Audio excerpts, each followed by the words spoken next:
Okay, now what I'm going to show you is this. I have a flashlight here. This is the control arm all ready to go.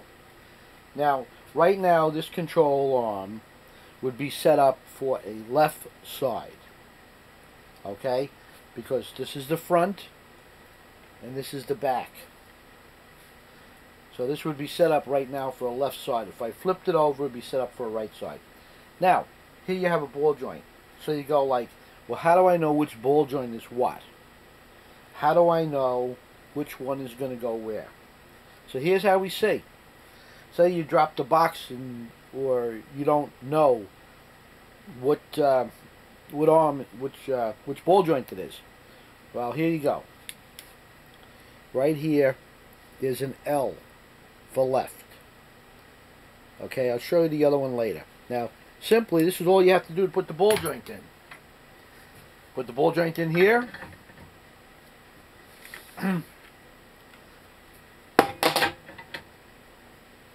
Put a bolt in.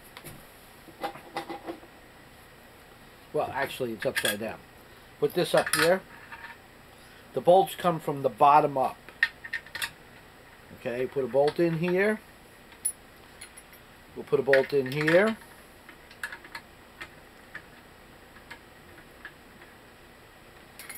Put a bolt in here. Always start these finger tight by hand so that you don't cross thread anything. Okay. 13mm impact. Yep. 1, 2, 3. Left arm done. Okay. Next one.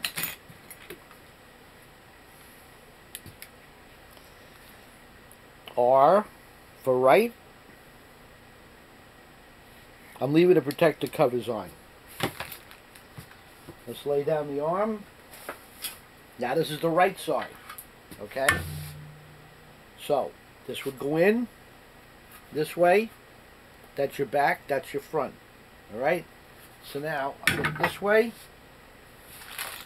Take my little trusty bag and bolts and everything here. Out.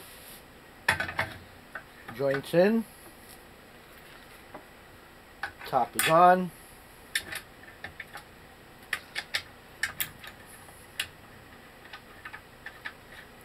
Finger tight bolt. Hey, I mean, you don't need an impact. You can do this by hand. You can do it with a ratchet. Whatever you want.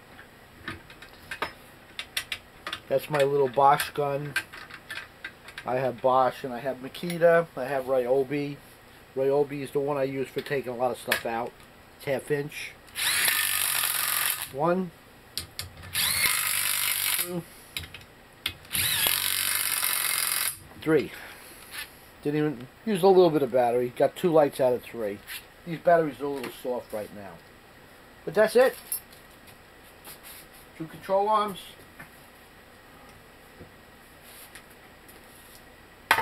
Left arm, right arm.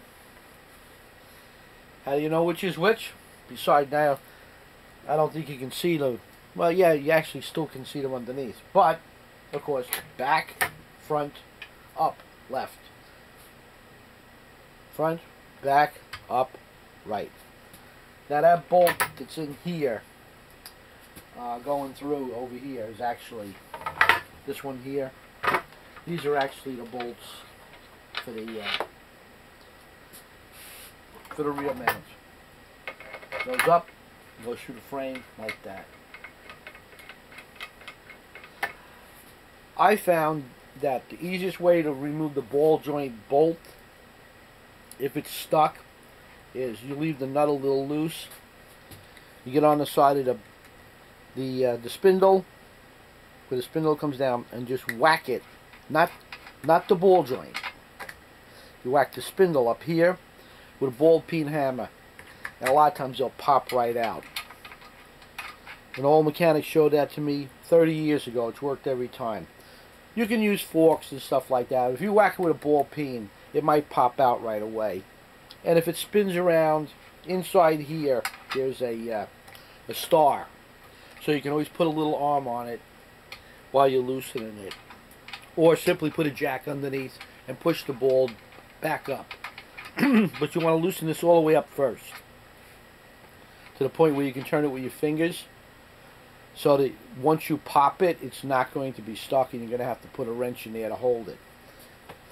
And that's it. These arms are rebuilt. They're ready to go back on a car. I bought these from the guy that takes cars apart. I bought these 2 arms. The 2 arms that are in the car that I'm going to put these in are really bad. I don't think there's anything left to the left side at all here. It looks like the bolt's just floating around in a hole. So that car is really bad. I don't know how the right is, but the left is shot. I have another car I'm going to be doing a rear control arm bushings in, the rear axle beam bushings. So, and I have the other arm there with nothing in it because I don't have any more parts to rebuild it. When I order parts, I'll build up 2 more, just either to save them in case I need them. And I may even put the R32 bushings in the back. Those are the solid ones over here. I might try a pair of them. They're a little bit noisier, and then I see people are using the poly ones for the front, and some of them use poly here. But they, from what I've read on everything on Vortex and TDI, a lot of people complain that those bushings squeak in the front of the car. So if you want a car that's going to ride like it did when it was new, you certainly don't want to replace it with bushings that are going to make it squeak and sound like that it hasn't been oiled in a year. Alright, that's it. Have fun. I'm going to pack my stuff up and put it away. It was too cold to work outside today. I was going to do it either in the yard or on the front porch, but I put the other bushings in the one arm, this arm here, I think, out on the porch last night. And this went in very easy. That one was a little hard. On this arm, this went in. It went on easy on this one, and that one went in hard. So you don't know what you're going to have. But all in all, it didn't take that long, and you save money. Actually, the money that I saved by rebuilding the 2 arms paid for the tool. Over. And probably paid for the tool plus this box here.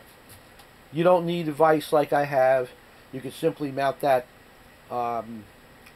vise, the press, on a board, clamp it down on a big heavy picnic table with 2 C-clamps. Any way you want to do it. It's no problem. Okay, have fun, guys. Bye.